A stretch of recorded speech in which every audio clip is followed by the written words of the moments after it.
Stay on.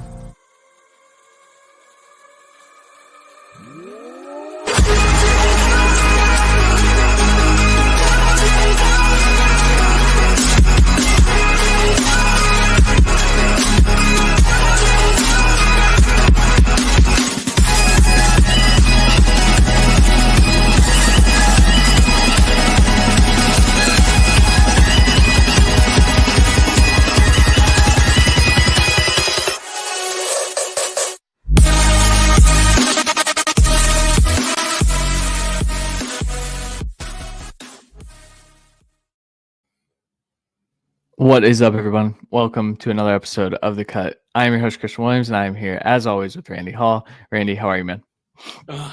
As we've been discussing, tired. Yeah. Long day, longer day tomorrow. So, ready Yes. for football, though. I'll be happy to get home and watch a game.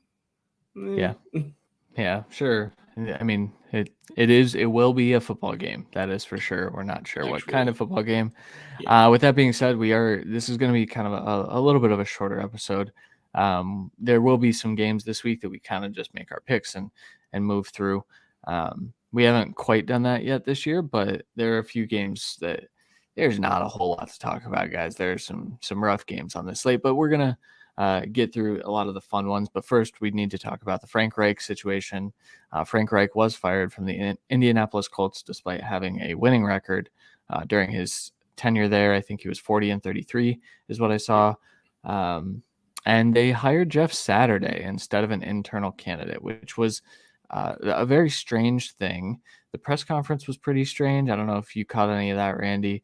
What do you think of all this? Obviously, Reich didn't deserve to get fired, but it seemed like it was coming, right? Yeah, I think it's a bit of a scapegoat firing as well. Of it's not like he's a bad coach by any means, but they understand that something needs to be done here, and it seems like they're going to keep Ballard and let him have one more shot at this as well. So I don't know. In my opinion, I think you could have kept him and had one more shot, but maybe you'd think they'd have to be eyeing someone to come in at that point.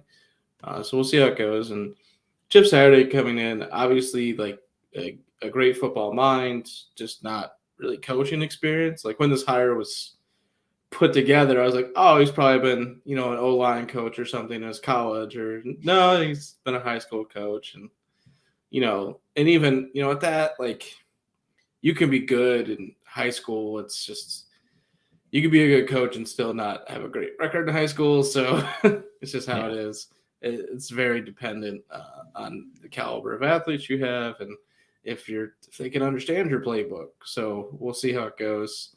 At this level, I know he's not calling plays, but at least this way, he can get some experience. I think this says a lot of just how Jim Irsay views him and views him as a leader of a team than anything else.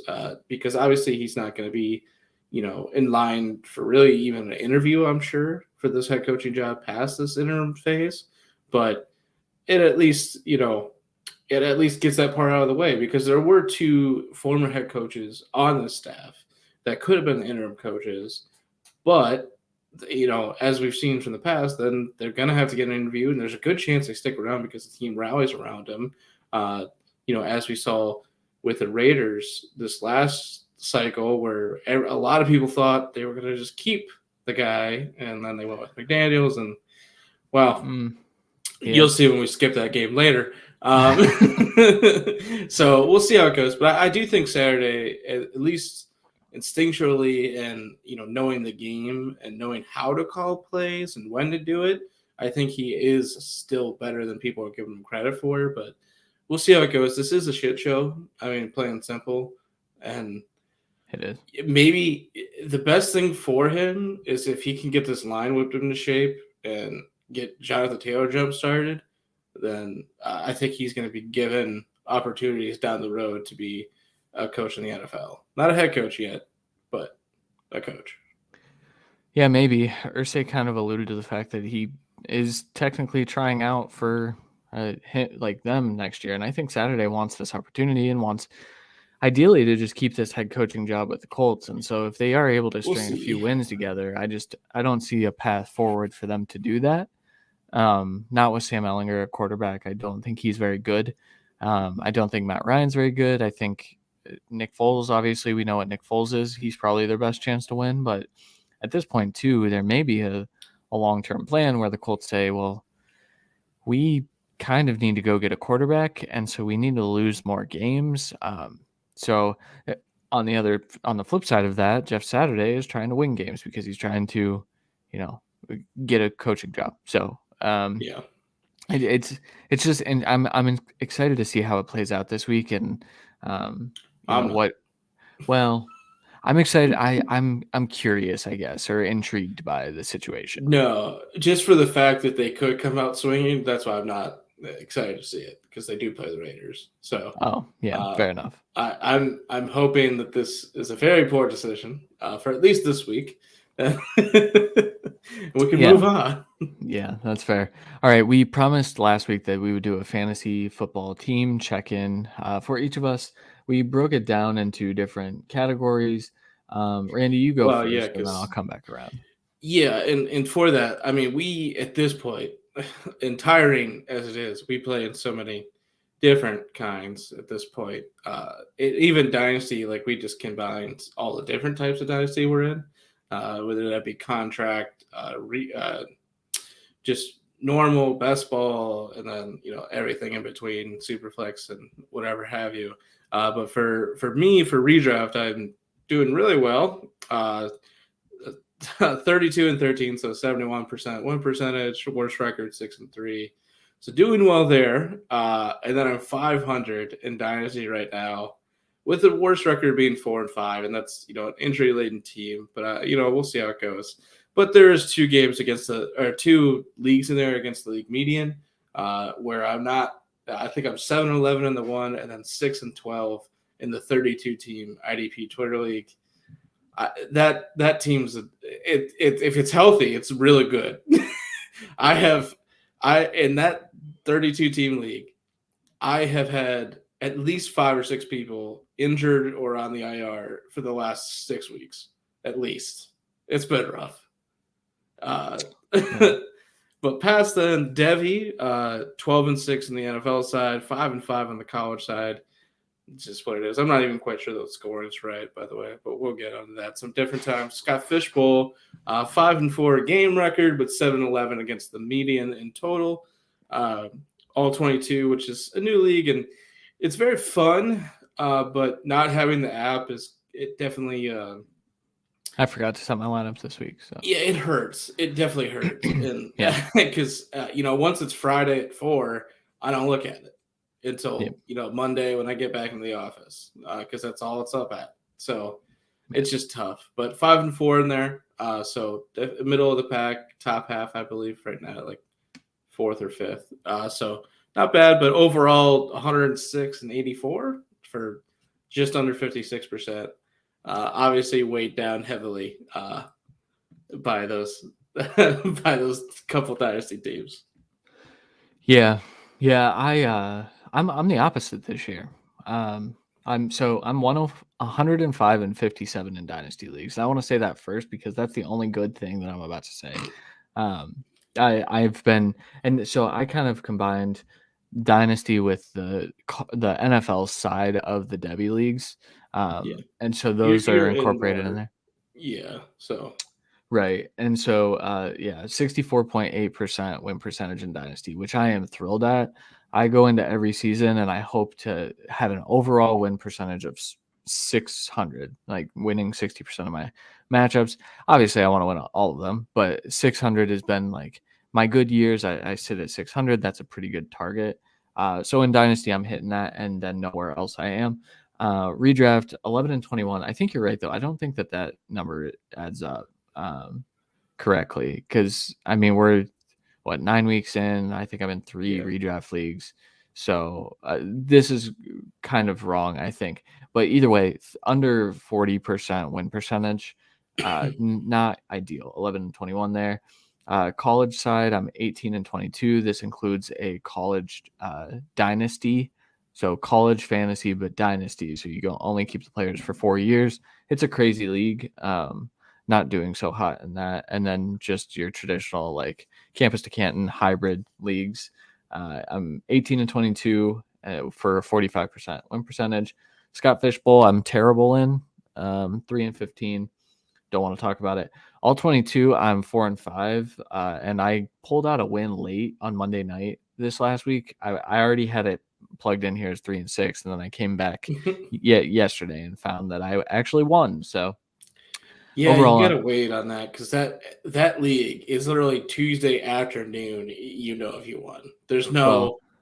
well, and not only that, PFF also changes their grading. They've done it a lot this year, especially with the Jets for some reason. I've seen it 3 separate times. And so that's changing the outcomes of these games now, which I think is a fatal flaw in the product. I didn't know PFF changed their grades after the fact, after they post them, because I don't think they ever have until this year. And of course, it happens to be the year that we've got fantasy scores tied to those. So whatever. It's not great. Yeah, it's not. Overall, I'm 161 and 131. I know that number's accurate. I think I typed in the redraft thing inaccurately, and I think I separated out my best ball separate from the rest of this too. Yeah, I was going to say, it doesn't seem 32 doesn't seem accurate. Well, it's got to be at least 36. Games. It's got to be at least 36 because. Well, yeah. No, it's got to be at least 27. So maybe one of my leagues has the median, but even then, that's so even wrong. then it doesn't make sense. So that is wrong. But either way, I'm bad in redraft this year. So anyone asking me questions about redraft, I do my best. Send them to me instead. No, here's the thing though. With my redraft teams, I've learned I'm in way too many leagues. Clearly, based on my 161 and 131 record, I'm in 25 leagues, I believe. And I know people are in like 80 leagues, 90 leagues, whatever. I don't comprehend because I can't keep up with waivers in my redraft leagues, but I do still do the work and, try to bring good advice here. But I'm at 55% on the year like Randy. So we're kind of performing in a similar way. You're just a little better by 0.6 of a percentage point. So yeah, it's all right. Yeah. And I'm sure you're the same, and most people are the same. Most of my underperforming teams have been, injury laden or the OG Dynasty, man. It's just I have Doug games galore. Anyone on that team is due it for a Doug game every week. So yeah, that's my favorite team still. That's the first one I check every week because I feel like I still have a good shot. Yeah, see, I check it excitingly. Except I'm potentially losing Josh Allen this week, so we're in trouble there. But yeah. Okay, that'll do. So yeah, I mean, we'll update you guys at the end of the season too. But this was kind of like the midseason check, and I will say, I believe, excluding Scott Fishbowl, I am in the playoffs for every league, or like half a game out or something. So yeah. That's my main thing. In Dynasty, I'm only not in a playoff position in 3, and in 2 of them, I am a game out. So or tied, or and that's like last year. I made it. I made it in the playoffs in every league, and I think you made it in all but like 1 or 2. We were in more leagues last year, different leagues together last year. So yeah, for sure. All right, let's get into the Week 10 preview. This week, the bye week, Cincinnati Bengals, New York Jets, New England Patriots, and Baltimore Ravens, which, they kind of, again, every week we're going to have some massive fantasy performers that are on bye. This week, we're kind of saved. I think Lamar is the one. Garrett Wilson, I guess you could say, and then the Bengals, like Mixon. I was going to say Mixon after last week. Yeah. Mixon for sure. But even that, T. Higgins, Tyler Boyd, like Joe Burrow, it's fine compared to some of these other bye weeks, especially last week. But so yeah, you're missing those teams. The Thursday Night Football matchup this week, though, Atlanta Falcons 3-point favorites against the Panthers. Over under is 43.5. These two teams played before. It was a shootout. Everything has changed since then on the Panther side. PJ Walker is going to start in this game again, despite getting pulled for Baker Mayfield, who should have started last week anyway because he's a Bengals killer, and he looked like it in garbage time, and it would have been a smart move to just let Baker cook the Bengals because that's what he does. That's literally all he does anymore. That's his best matchup. but I wouldn't be shocked to see a little bit more Baker Mayfield in this game. AJ Terrell has been ruled out. Last week, Cordero Patterson got back into the mix. 13 carries, 44 yards, 2 touchdowns, a catch for 9 yards. Kyle Pitts had 7 targets. It doesn't matter because Marcus Mariota is not good. I'm sorry, like I completion percentage, whatever. Arthur Smith is a brilliant play designer, but he needs to make a move at quarterback if this team actually wants to compete for the division, and they are right in the mix. Both of these teams are. The whole NFC South is. I don't care about this game much. I'm going to probably be working on content while watching it. I think the Falcons win, and I think we hit the over. Yeah, I'll do the same. Falcons and over. I don't. I want to pick the under because it's Thursday and both these teams suck.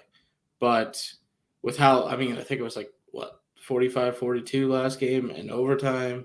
I feel like you have to pick the over to be respectful of the last game. Yeah, for sure. Anything else on this game, Randy? Yeah. Just are you playing Algier? He had almost 100 yards and a catch for 24, but it was a little bit ease in for Patterson. You're playing Patterson at this point because he's their goal line back, which makes no sense. But no, it doesn't make any sense. I don't. I think you're gonna have better options than Tyler Algier, but I wouldn't hate starting him in the flex. I guess. Yeah. And yeah, I'm with you. And same game, I'm playing down to Foreman again. Full send it, 100%. I think Chuba does mix in, but Foreman doesn't play third downs anyway, so it doesn't change anything. DJ Moore, full send again. They got no one that can cover him. If they just hit him, it's fine. That's just the whole thing. Yeah, for sure. Regarding Algier, I'm trying to pull up a stat really quickly, but it's not loading. Algier, without being the goal line back, that's where I get really nervous about him because he's not going to get involved in the passing game. So, in this game alone, I would play Patterson and Foreman. So I guess no, I would not play Algier. I'll walk that back already. He's their explosive back. I just don't. You can't trust it as of right now, unfortunately. No, definitely not. Off to Germany. Off to Germany. The Sunday morning game. The Seahawks are playing the Buccaneers. The Bucs are 2-point favorites in this game. The over/under is 44.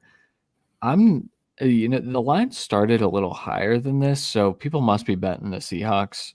I believe it opened at 6 points for the Bucs, which, in watching these two teams play, when you look at the talent, sure, but in watching these two teams play over the first 9 weeks of the season, I would say the Seahawks should be favored. It's not really a home game, although I think there will be more Brady faithful in Germany than there will be Geno faithful. Geno played okay last week, 26-34, 275, 2 touchdowns and a bad pick six from Zaven Collins, which it was a really good play. Added 38 yards on the ground on 6 carries. Ken Walker was really good, 26 carries, 109 yards and 2 touchdowns. He looks like he's a dynasty RB1 and probably a rest of season RB1 for redraft as well. I feel like everyone's kind of there, but if you have some league mates that maybe aren't fully there yet on that, I think this is a really, really good trade candidate if you're looking for a deep playoff run here. Noah Fant has been really, really good over the last few weeks. 5 catches, 96 yards. Both Lockett and DK had fantasy relevant weeks. So Geno Smith is really propping up this Seahawks offense. On the other side of things, the Bucs offense is broken. Leonard Fournette looks really bad. He can really only get going in the passing game, and even then he's not super efficient. There have been rumors that Rachaad White's going to take over the backfield, but he hasn't even really – he's looked better than Lenny, I would argue, when he's out there. But he hasn't really looked that good. It's just some of the run game is designed. Some of it is just offensive line performance. It hasn't been good. Brady, 36 of 58, 280 yards and a touchdown. Cade Otton scored a game-winning touchdown, 5 catches, 68 yards and a touchdown. He looks like, we're talking about dynasty value. He might. I don't know what happens after Brady retires, but I think he looks like the tight end of the future for sure for them. We were both high on him pre-draft, so I feel pretty good about that. I just don't have any shares, so I'm pretty upset about it. Yeah, I think he's starting to grow into the role a bit better now as well, and which is big for a rookie tight end to really do anything. So Yeah. for him to start to grow into a role, and again, Brady's throwing almost 60 times. Someone's going to catch the damn ball, but Well, he's still doing well. yeah, and I wanted to highlight Mike Evans and Chris Godwin both had double-digit targets and still ended up with very mediocre fantasy lines because this offense is not doing well. Yeah. I would argue that a lot of it's on Evans and Godwin too. I mean, Evans caught 5 of 11 targets and Godwin caught 7 of 10, which is unlike Godwin and unlike Mike Evans to catch less than 50% of your targets. So Yeah, and Godwin, obviously he was banged up, but no touchdowns on the year, barely any red zone targets at all. So he really needs to step it up to yeah, be a real startable asset. I know the targets are there, but there's so many other places the targets are happening. So if he's going to continue to give you just 10 points for what you paid for, I think he's a trade away candidate for sure. I do think that this Bucks offense can start to ignite slightly. Obviously, Tom Brady, want to know since the divorce. I think that continues in Germany. And I think they really squeak out a win, mainly because I'm just hoping that more Bucks defenders are back and playing, and yeah, that's really been just killing them. But if yeah. they can control the game like they did this last week, I think they can really throttle down this run game of the Seahawks, hopefully, and that'll be the determining factor. But in that case, I got to go the under. Yeah, and I'm going to go in the opposite way. So Seahawks and over, because I think Gino's going to cook a little bit here. I think Gino's going to cook. So, okay. Next game that we're going to talk about, Browns at Dolphins. Dolphins are 4-point favorites coming off their massive win against the Bears and the craziest shootout of the season thus far, in my opinion. Now, there have been a few crazy shootouts this year. Over under in this one. Yeah, right. Over under is 48.5 in this game. The Browns are coming off a bye. Big Monday Night Football win against the Bengals. They kind of dominated that game, which was shocking to me in the moment. And Dolphins, you wrote in here they survived Justin Fields, and that's exactly what they did. I'm right. and Mike McDaniel kind of admitted that. He's like, yeah, they adjusted in ways that we thought they were going to, but we didn't expect Justin to break the regular season rushing record for a quarterback. That's a little crazy, but Tua should be an MVP candidate at this point. I know a lot of it is a product of what the offense is, but he's been accurate. He's been pushing the ball downfield, even if that's a little inaccurate and underthrown sometimes. It doesn't matter when you have guys like Jalen Waddle and Tyreek Hill, who both went berserk again last week. Raheem Mostert kind of started to lose some. I asked you last week, do you think Mostert's going to lose carries? I was shocked at how involved Jeff Wilson was in this first week. Yeah. They split the rushing work 9 carries apiece. Wilson was more efficient. Mostert got the touchdown. Wilson got the passing work. So I think Jeff Wilson's probably the guy for the most part moving forward. Personally, it's tough. I think it's more of Mostert was the workhorse. They got to the trade deadline. They brought in a back that they trust. So now it's a balance attack for the rest of the time. The passing work discussion of it, there's just not a big passing work for this offense. That's why they got rid of Chase Edmonds because Mostert was more efficient with them because they weren't really throwing to the running back where Chase could dominate. So I just, 3 catches, 21 yards, a touchdown. That's great. I don't expect Jeff Wilson or Mostert to get 3 catches really the rest of the season necessarily per game. Sorry. They'll probably get 3 catches. So I think it's going to be a toss up, and I think a lot of it we're not going to be happy with either. Yeah, that's fair. On the other side of things, so obviously Justin Fields kind of broke the Dolphins defense down with his legs. Jacoby Brissett's not going to do that. Where the Dolphins were actually really strong last week, though, was stopping the run. They really honed in on doing that. I feel like their defense is going to have a similar game plan. I think Justin Fields did a good job taking what was there. I think Jacoby Brissett's going to do the same thing. This feels more like an Amari Cooper game over a Donovan Peoples-Jones game, where I think Cooper's going to consistently be open, and I feel like he's going to have a pretty Yes. big week. So Yeah, Xavier Howard's been 100%. good, but Cooper can cook him. That's fine. Yeah, and I think this will be Browns taking advantage of what's given to them kind of game. I do think they'll be able to run on the Dolphins. Just you know, I think it's impossible for teams to really shut down the Browns besides the Browns in the True. rushing game. So, Yeah. will it be 200 yards between him and Chubb and Hunt? No, but they're gonna get 150 between the two of them. It's just how it's gonna happen, and hopefully some touchdowns involved there. But maybe we can see. Oh my God, just full blank on Harrison Bryant. Harrison Mm-hmm. Bryant. Yeah, Yeah. I wanted to say the other one's name, but Hunter Bryant. yeah, exactly. But he was really kind of used more of a blocker in his first game as like the starter, and so was Farrell Brown for what it's worth. They didn't really throw the tight end at all, so I'm hoping he can get worked in a bit this week because Cole Kmet just kind of torched these guys, especially in the red zone. So Yeah, for sure. I'm taking the Dolphins to win this game and the over for sure. For sure. I'll take the Dolphins in the over and hope for the rest. Yeah. Yeah. The Dolphins are a really good team, by the way. Like a really good, despite their defense being really bad. Yeah, if you guys are watching on YouTube, shout out Frankie. Would always start Justin Fields, literally, for the rest of the season. He texted me asking questions, and I gave him answers, and then he didn't ask me about starting Devontae Adams, which he did not do. Frankie, That's good. I love you, buddy. That's Start your studs, guys. Yeah. I don't care if he's underperformed.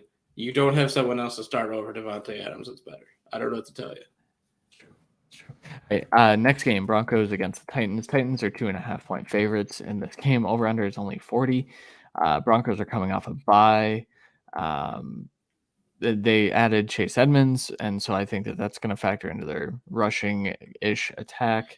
It's a weird fit, though, because Russell Wilson doesn't really hit checkdowns. It's like they need design plays for Chase Edmonds, where I think they'll have them. So to just cover that right away, the room that we need more information about this week is just the Broncos running backs. Obviously, Melvin Gordon has been the starter. Latavius Murray has looked a little bit more efficient. Chase Edmonds hasn't looked truly efficient on the grounds necessarily this year, but he's looked really efficient through the air, really good in the red zone. So with three backs that they clearly are going to like, I'm really curious to see what they're going to be doing out of the bye week for that. So I'm probably playing none unless I have to, like in the Sky Fish Bowl. Yeah, I have to play Chase in a couple different spots this week. But besides that, just to further breaking down the Broncos, because obviously they are up by my start of the week, Jerry Jeudy. He's kind of emerging as the top guy, as he rightfully should be, because he can do a bit of both. And obviously I do think Cortland Sutton is a top end receiver as well, but Jeudy is who should be moving this ball for this offense. He's been their most effective downfield receiver as well. He's got it's 13 targets of 20 plus air yards, and he's caught 3 for 136 yards and a touchdown. And a lot of those have been misses by Russell Wilson. Yeah. So if they can get that fixed, it's going to be really good. And, he's got like a 96% QBR when targeted this year, and he's had some drops. So, plain and simple, he's the top option for this team. And if they're going to win this game, it's going to be because Jerry Jeudy is at least a wide receiver too. Yeah. No, I'm in on it. I think you're right. I think Sutton has gone missing now for the last few weeks. And I think that the offense has kind of realized they need to utilize Jeudy a little bit more. So, on the other side of things, so the Titans, they played really well against the Chiefs. Their defense played well. They controlled the clock, and they still lost. This was with Malik Willis. Malik Willis was 5 of 16 for 80 yards. He's a quarterback. 5 of 16 for 80 yards, and then 8 for 40 on the ground. So 120 total yards. In his defense, who's he throwing to? Robert Woods has not looked great. Their two promising rookies are out. Right. Which is a good segue into Traylon Burks has been activated off the IR or designated to return. Yeah, the 3-week window. But I saw the report today that he is expected to start this week or play this week at the very least. And so my lock sit is a little cheap because I think most people would know not to start him. I would not play him in this game, mainly because Patrick Surtain is going to be on him. And even if they move him into the slot, it doesn't matter because this passing offense does not look good. Now, Ryan Tannehill might be back. I'm not entirely certain on his status. It doesn't matter. Traylon Burks didn't look great before his injury. And first week back in the same week that he was activated, I would not play him in fantasy football this week, no matter what. Go find some other option off of waivers if you have to, because I'm out. I'm out. Yeah, no chance. There's a whole slew. I'm playing Terrence Marshall over Treylon Burks. There's a whole slew of receivers on waivers that I would play over Treylon. Now stashing Treylon and hoping for the best in the next couple weeks is a different story. But correct. That's not what this is saying. Correct. And really, we're getting to the stretch time where Treylon needs to show some things. I think there's an outside chance that they go get another receiver, and then their receiving core is Treylon, a rookie next year, or a free agent of some sort, and Kyle Phillips when he's back too. I think that's a better receiving core than what they've got because, like you said, Robert Woods has been pretty bad this year. It's just not a good fit, I don't think. No. But ironically, Allen Robinson replaced him wasn't a good fit either. I think he'd be having. I think both would be having a better year in the other situation possibly. But yeah. Swap them. And obviously, we know play Derrick Henry, he's gonna have 100 yards. I don't know what that'll mean besides that, but I'm gonna go 80 yards. He's gonna have 80 yards. I'll take the over, sir. Okay, that's fair. The Broncos' defense is pretty darn good. They're a little beat up, but they also don't have Bradley Chubb anymore, so I don't know what the Broncos' defense looks like. I'm taking the Titans in this game, and I'm taking the under actually. Same. 17-10. Exactly the same. Perfect. Yeah, cool. Next one, Jaguars against the Chiefs. Pretty exciting game here. Chiefs are 9.5-point favorites. Over under is 50. Evan Engram back injury. Not sure of his status, although it sounds like Dan Arnold is going to get the start this week. It seems like Evan Engram's expected to play. Oh, really? Okay. Yeah. I did not see that update. Well, if so, if Engram sits, I think Dan Arnold is a pretty decent shot to get 4 catches and hopefully in the end zone. A decent waiver pickup if your waivers already ran, which they did. He's probably still sitting out there. Jaguars came back last week, beat the Raiders. Trevor Lawrence, 25 of 31, 235 yards and a touchdown. He looked really good. Someone said, I don't remember who it was, who I was talking with, and they said Trevor Lawrence plays really good when no one's watching, and no one was watching this game last week, unfortunately, except Randy probably because he was just sad. Unfortunately, yeah.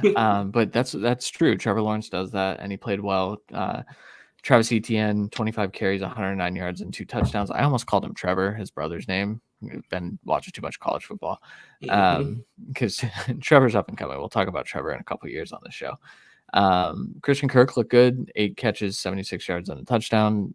That's where Christian Kirk is going to have to live, is high volume catching performances. And when the offense is going well for the Jacksonville Jaguars, that is exactly what they do. So I think that they need to make a concerted effort to make sure that's the case this week against the Chiefs, because they're going to have to throw the ball about 500 times, I think, to keep up with the Chiefs, who, while they struggled at times last week, were still the Chiefs. They were, Travis Kelce still had a good game, 17 targets for him. So I expect that to continue. They've just been force feeding him. Juju Smith-Schuster looked really good, 88 yards on 10 catches. McCole Hardman looked good. This was, when we talked about the Kadarius Toney trade, he had 2 catches. Good for him. Proud of him for getting on the field. He's not gonna. I mean, he might get on the field a little bit more as things progress, but I think they really like what they've got in McCole Hardman and Juju Smith-Schuster this year. So I don't see a really good path to relevance for Kadarius Toney. Yeah, for this year. Right. Yeah, for sure. Future TBD. Yeah. Also, Mahomes threw 68 times last week. That's probably not going to happen again in overtime. But still, though, that's almost 70. That's a lot of times. I believe, I want to say Pacheco and Clyde both had 5 carries for like 5 yards each. Like, they did not run the ball. The running game is broken. The Titans' run defense as well, but still. True. Yeah, but the Chiefs have struggled to run the football this year. I think that's going to continue. I think they will be pass heavier than they have been. So yeah, I'm taking I'm going to take the Jaguars to cover that spread. And I'll take the over, I guess. That's a tough one. I'm taking the over and the Chiefs to cover. Like, I'm taking points. Yeah, that's fair. Next one of the more exciting games, honestly, especially from an offensive standpoint. The Detroit Lions are heading to Soldier Field to take on the Bears. The Bears are 3-point favorites in this game. The over-under is 48.5. We're getting there. Vegas is giving them the respect. So the Lions stole a game from Aaron Rodgers. Literally, Aaron Rodgers gave him the game. I saw your TikTok you sent me right before we started. Aaron Rodgers is playing some of his worst football ever. Arguably his worst football ever. He's missing wide open targets and or refusing to throw to him because he doesn't trust him. Just speaking of like Allen Lazard, I know they're leader in the slate, but Lazard, 4 catches on 10 targets. He's force feeding. He's not doing a good job reading. There's multiple times that Bob Tunning was wide open, but because he threw a pick thrown to Bob Tunning early, he just didn't throw to him again. It's just he's playing really bad. He's playing really, really, really bad. And they're banged up now. It's just Yeah, which is, this is an NFC North matchup, so that was a relevant discussion. But bringing it back to the Lions took advantage of that last week. Picked him off a few times, three times, right? Was the final tally? I feel like he had another dropped one or something like that where it could have been 4. DeAndre Swift just did not play a whole lot in that game. We knew what was happening. Right. It seems like he might be closer to full go this week, but I don't know what their full go is for him at this point because Jamal Williams has been really good running the football. I think he's going to continue to take those first and second down carries, 24 carries, 81 yards. No one really from the Lions had a fantasy relevant performance, though. This was mostly a win with Aiden Hutchinson and the secondary. Aiden Hutchinson getting an interception because they're throwing to left tackles. That's what the Packers' red zone offense is. And he underthrew it terribly. It was so bad. We'll talk about them. Let's talk about Justin Fields. That's why we're talking about this game. Justin Fields is the QB1 over the last 4 weeks. I think that is relevant information as we talk about this performance. He 17 of 28. It feels good from a show standpoint. There was a lot of stake in this show by Justin Fields. The last 2 years. Yep, for sure. And a lot of people that also had stake sold. They sold on Justin Fields and said, I don't think he has it, and we never did on this show. We never sell. Never. I think he's going to be a freaking superstar. I've always said that, and I still believe it, especially after last week where he ran for 178 yards on 15 carries, only 6 of them designed. A lot of them were scrambling and him just making plays. He had a touchdown on the ground, and he threw for 3 touchdowns, 17 of 28, 123 yards, 3 touchdowns. It wasn't his best passing performance. He took the safe throws. He took the structured throws, which is growth, and that's stuff you need to see from Justin Fields and not just the improv stuff. QB1 over the last 4 weeks, I see no reason why he doesn't continue to post top 12 weeks the rest of the year, and especially in this game where Justin Fields is performing way better than Aaron Rodgers. That's why I kept bringing it back to Aaron Rodgers. Justin Fields is a better quarterback than him right now. And so I think the passing work is going to be there for Justin Fields this week. I struggle not to make him my start every week just because. But yeah, I know. it's cheap now. And I think it wouldn't be shocking for him to have over 100 yards rushing again. The Lions defense is pretty bad everywhere, but against the run, they are extremely vulnerable. We saw the passing defense attack be a little bit better last week. And with the limited, I feel bad for Fields. There's so many, like 17 to 28, at least 4 or 5 of those should have been caught if it was better receivers. And again, that's why, like, he's going to throw this same stat line. He might throw for 200 yards instead and no touchdowns. It's what we're going to be used to, but I do think he can get it down to the ground again this week. And I do think that I'm playing everyone. Yes. The only ones I'm still questioning would be like Mooney, Claypool, Kmet. But I'm probably working them in if I can. Yeah, I'd play Mooney over a lot of people this week. I know he'll probably draw a little bit of a CUDA, but the Bears have been creative in getting their guys open. I do want to say Fields really, so there was a drop so the final drive, there was a pass interference that didn't get called that the league actually confirmed today was pass interference on Chase Claypool. But if he comes down with that, that's a 30-yard completion or 25-yard completion. And then there was a drop on the final play of the game for the Bears from Equanimeous St. Brown that would have been a 20-yard reception as well. So Fields was on target. He looked really good, honestly, even throwing the ball. So I'm not riding the Kmet train yet, though. I'm pausing there.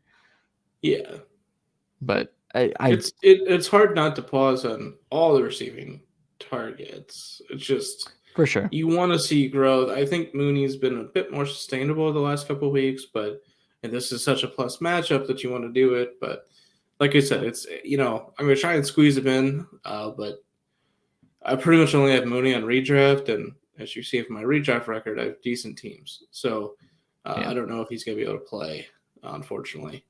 Yeah, that's fair.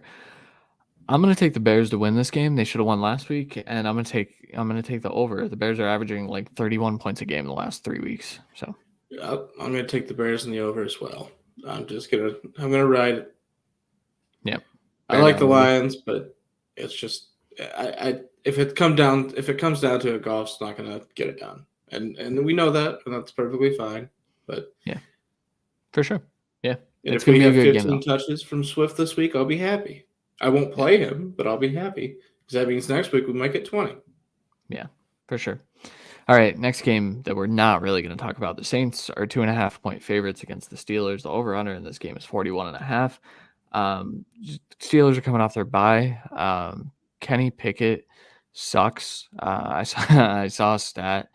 His I think adjusted net yards per attempt is worse than DeShone Kizer, Josh Rosen, one and dones. It's worse than the one and dones of the NFL over the last few years. So it's very reasonable that we could see that be the case this year. I think the Steelers are kind of on a path to a top 3 pick. And if one of the quarterbacks is sitting there, I would not be shocked.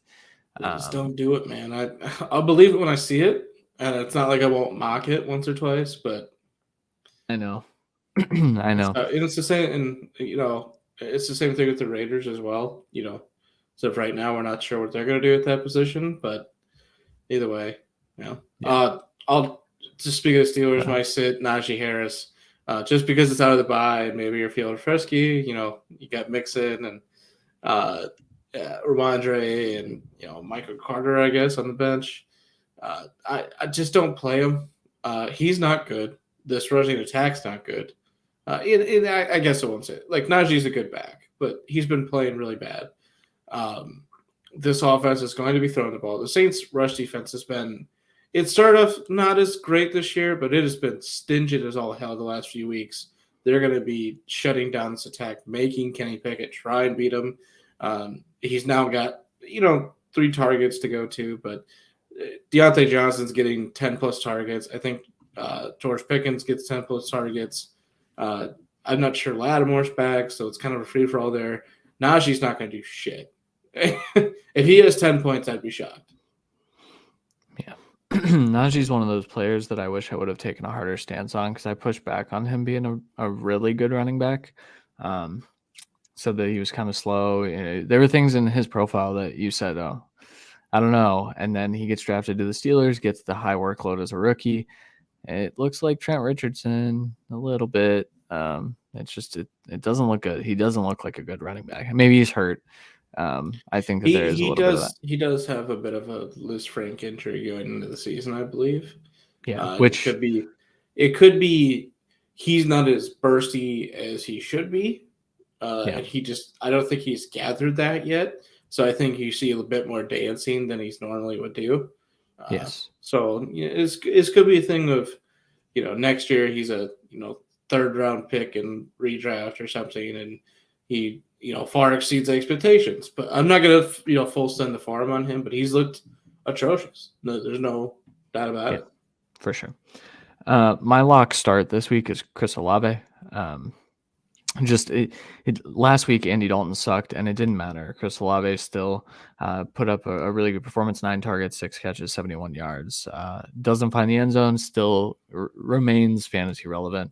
I think we're going to get a lot of that in this game, although I do think that the Saints will find the end zone quite a bit. And so I think Olave could come down with a touchdown. I think he's going to be a top 10 wide receiver this week. The Steelers did add William Jackson at the trade deadline. It's not he's been bad this year. And I think he's probably going to get cooked by Olave a little bit, but he was in that whole situation was weird in Washington. He wanted out very openly and loudly. And so we'll see if the new situation helps him, but Olave has just been getting it done. And I know you're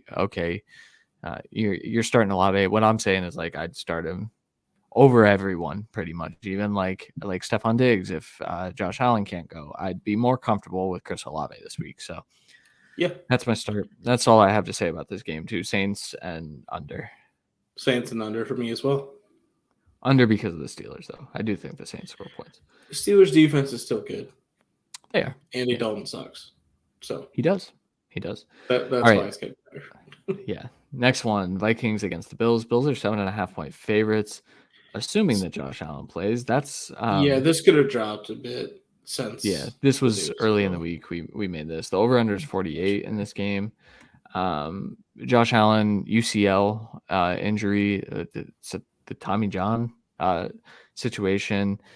It's more, they got good news, and it's more a day-to-day thing. He didn't practice today, and so I'm willing to bet he doesn't play in this game.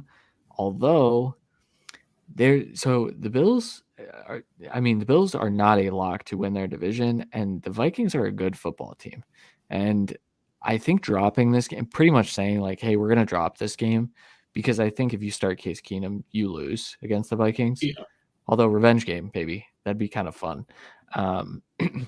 But I don't know if they can afford to do that. So he might tough it out and play this week. That almost shapes the entire conversation, though. And so it's tough to talk about this game without knowing his status, because. So I think this injury for this week changes the game entirely anyways, because I don't think Josh Allen runs the ball more than a couple of times with this injury. And for him, just talking about it's more of comfortability and just grip strength, because it is a nerve thing, and it does really affect your grip strength. And so running the ball is going to be tough, and throwing the ball can be really tough as well. So obviously, I don't think we're going to know until Sunday if he's playing. So that's unfortunate as well. Thankfully, it is a 1:00 start for most of you people. Not for me. Good job. Sorry, I forget sometimes, man. But either way, I think that increases the possibility of Singletary running and just more passing attempts in general. And I think Case Keenum comes in and throws the ball as well. So I don't think there's really any necessarily fear of playing Diggs. I think there's fear of Gabe Davis. I think you sit him regardless, but everyone else I think is perfectly fine. But I think Josh Allen is limited if he does play. I don't think he's got the top 5 upside this week. Yeah. Good thing about the Vikings is you know who to start, and TJ Hawkinson is on the list of guys you know who to start. He should be in your lineup every single week. He's going to get targeted a lot, and they were using him. I said it was like Tyler Higbee, and it looked like how the Rams used Tyler Higbee last year. So I think we're going to continue to see that. I'm going to take the Vikings to cover in this game, not knowing if Josh Allen's playing. I think they could outright win. I'll take the over, barely. I'll take the under in the Vikings. Yeah, that's fair. All right, next one, Colts against the Raiders. Raiders are 6-point favorites. Over under is 43. The Raiders choked last week. A lot of people, the first thing I want, a lot of people are blaming Derek Carr. Stop. He had 4,000 yard or more seasons, and last year he had 4,800 yards. He's a good quarterback. He's a good quarterback in a really crappy system with a really, really crappy head coach. I'm sorry, Randy. So stop blaming Derek Carr. There's a reason he was talked about in trade discussions the same way Jimmy G was, the same way Deshaun Watson was at that time, because they didn't know what was going to happen. And really, he should have wanted out. I don't think he knew that at the time, though. Yeah, I'm not going to talk about off-season stuff with them yet, for obvious painful reasons. I think they win this game personally. I think you start. I think you can start Carr. I think you start Jacobs with a little bit. We'll see how it goes. The Colts run defense has been hit or miss this year a little bit. Adams, you have to play. I think on the other side, I think you have to play JT if he's in. Not just because of where you drafted him. I think he should have a good game. I think Pittman should have a good game if he throws the ball to him. I don't know what that is. He threw it in the first week and not the last week. I have absolutely no clue what to expect from this Colts offense. This could be Paris Campbell goes for like 500 yards in this game. Like, this Raiders defense has pass rushers. That's it. I didn't freeze. That's it. I thought you did. That's crazy. Like, I was looking, I was like, wait. I know. That's it. I paused for dramatic effect. It was good. That'll be good on the podcast for him. Yeah. But I think he could play everyone because I think both these teams kind of suck. So I think it should amount to at least a good fantasy day. And I'll take the Raiders, not the points. And I'll take the over. Fuck it. Yeah, I'll take the Raiders in the over. I think it's a little bit of a statement game for the Raiders offense. It needs to be. It needs to be. They needed to have the statement game 6 weeks ago. All right, next game, Cardinals against the Rams. The Rams are 3-point favorites somehow in this game. The over-under is 43.5. I say somehow. Arizona's not good either, but the Rams have been pretty atrocious. And Matthew Stafford is in the concussion protocol, and I saw that it doesn't seem good. It seems like he's going to be out this week. Like, they've almost already ruled him out. Cardinals and the under then. Yeah, that's really all I have to say about this game. Yeah. Stafford was also bad last week. Stafford has been bad all year. Yeah. All the old quarterbacks are bad, turns out. Well, and at least for him, he does have an elbow issue going into the year. I think he should have sat for at least part of the year. I don't know. Depending on what the injury is, I don't know if that would have helped anyways, but it clearly couldn't have hurt. And it's just, I don't know why I censor myself sometimes, not on others, but here we are. So if Stafford's out, I think you have to play Cup, and he should be all right. I don't think you play anyone else on their side. No. If you need a tight end spot start, Ertz will catch it 5 times and fall down. That'll be good enough. Rondale and Hopkins, full send. Let's go. Hopkins versus Ramsey. We love this matchup. It's always a battle, but I think he can at least put up 4 for 36 and possibly a touchdown, which is what he did last week. So for sure. Really, really quick note on that. There are times I forget that these guys have literally played against each other their entire careers because of the Texans Jaguars too. I forget that they've played each other 2 times every year other than injury years, which it's fun. It's a lot of fun. You're right though. Cardinals and under is what I'm taking. Next one, Cowboys 5-point favorites against the Packers. Over under is 42.5. Romeo Dobbs, possible high ankle sprain, 4 to 6 weeks. Aaron Jones was in a walking boot after the game.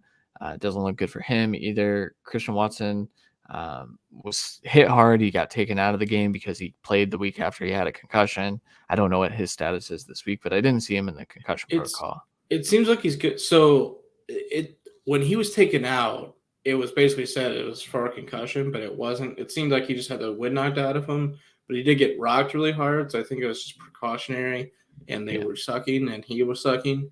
And also, he actually wasn't playing bad. He just wasn't getting the ball thrown to him, so they just sat him. I do think he plays this week. Yeah, that's fair. A lot of injuries in this one. Cowboys are coming off the bye. I don't understand the line here. I will take the Cowboys, and I'll take the over because I think the Cowboys are able to kind of run it up against the Packers a little bit. I'll take the Cowboys in the under simply because of like 31-10. That's what I was kind of predicting, which is technically under. Do you think the Packers hit 6 wins this year? They would need 3 more. Yes. I think so. It's going to be close though, man. And it's I think they're a 7-win team. I was looking at their schedule earlier. I think they're a 7-win team. I think they probably beat the Bears in Chicago, although I think you can very much so make an argument that the Bears are a better football team right now. They just went toe-to-toe with a playoff team in the Dolphins, and the Packers lost to the Lions. So that's just the status of those two teams. So play Allen Lazard, though, in this game, I guess, too. Yeah. I know he gets Trayvon Diggs, but it won't matter because, like you said, Aaron Rodgers is force-feeding. And if Aaron Jones is out, play A.J. Dillon. I know the Cowboys' defense is really good. I'm still saying play him just because he's going to get so much work. Other side, if Zeke's playing, I think you play him as a back end 2, top end 3. Pollard, possible flex. They're going to give Zeke, if he's in, he's playing the same role as he always does. You're obviously playing CeeDee Lamb. Other than that, like Schultz hasn't shown much. He's been banged up, obviously. He hasn't shown much. I haven't really seen anything that I care about from wide receiver 2s, hence why they were heavy in the trade market. So, yeah. I'm in on all of that. Sunday Night Football, Los Angeles Chargers against the San Francisco 49ers. 49ers are 7-point favorites in this one, and the over-under is 46.5. 49ers are coming off their bye week, so that's important to note. I feel like Shanahan's going to be in his bag a little bit, which is always fun. Last week, Justin Herbert, 30 of 43, 245, a touchdown and a pick. Didn't look great throughout the game, but they ended up pulling out the win on a game-winning field goal. Shout out Dicker, the kicker. Josh Palmer, 8 catches, 106 yards.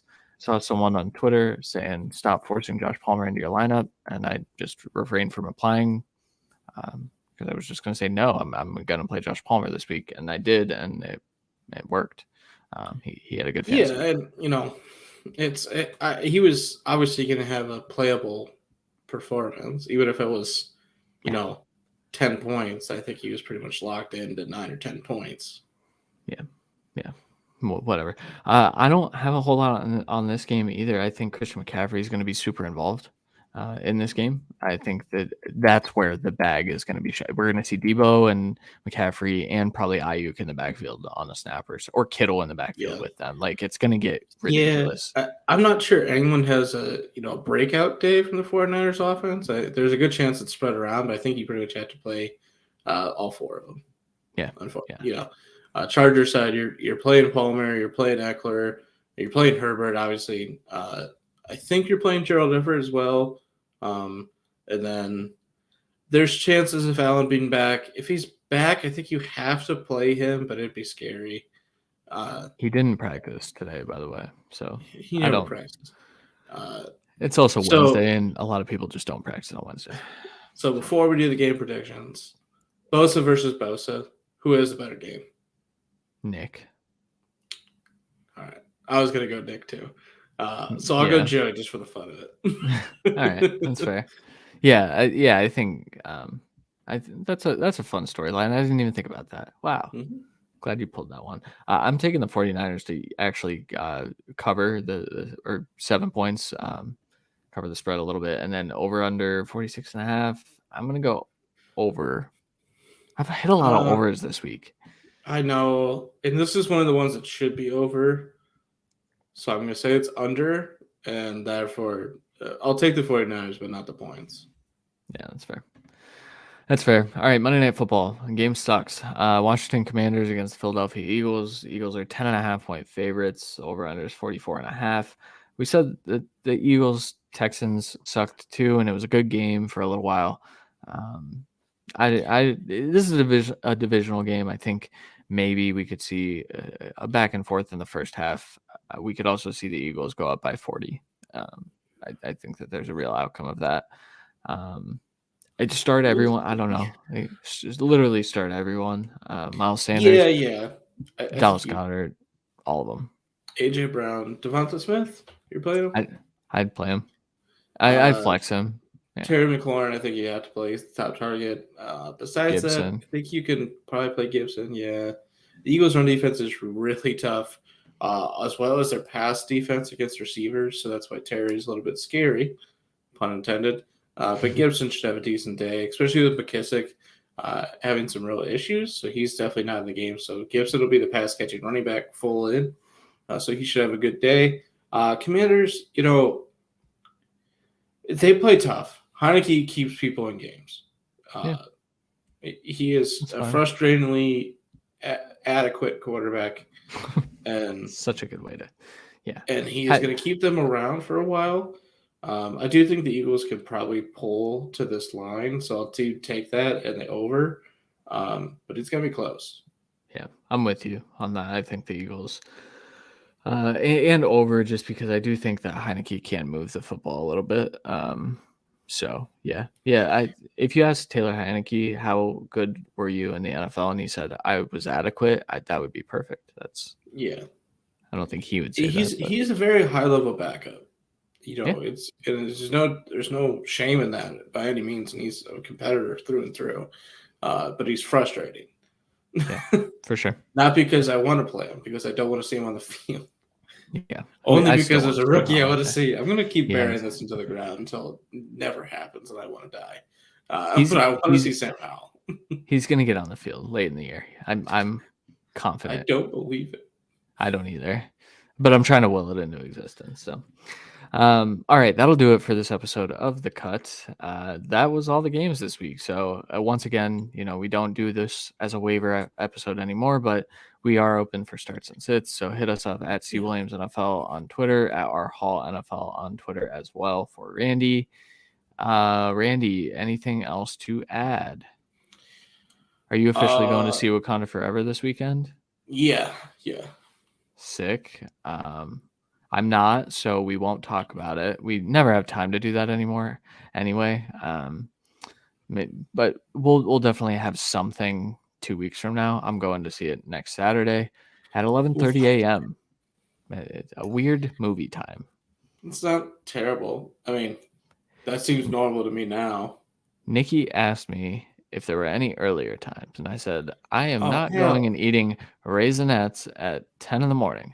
Any AM time is a weird movie time to me. Well, any time to be eating Raisinets is the wrong time as well, so it's fine. I love Raisinets, bro.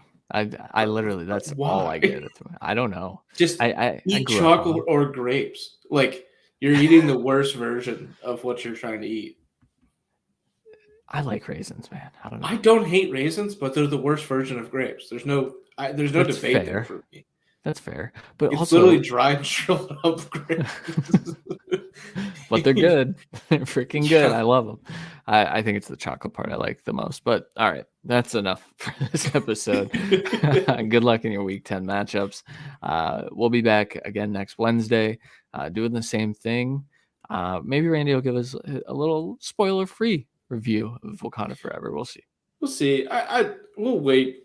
We'll wait till you have it, because then it's past the general amount to where we can say the spoiler warning and people could have seen it or can turn it off at that point. So yeah, that's true. We'll carve out time. We'll be even quicker that week. Yeah, that sounds about right. All right, that'll do it for Randy Hall. I'm Christian Williams. We'll talk to you guys next Wednesday. Later.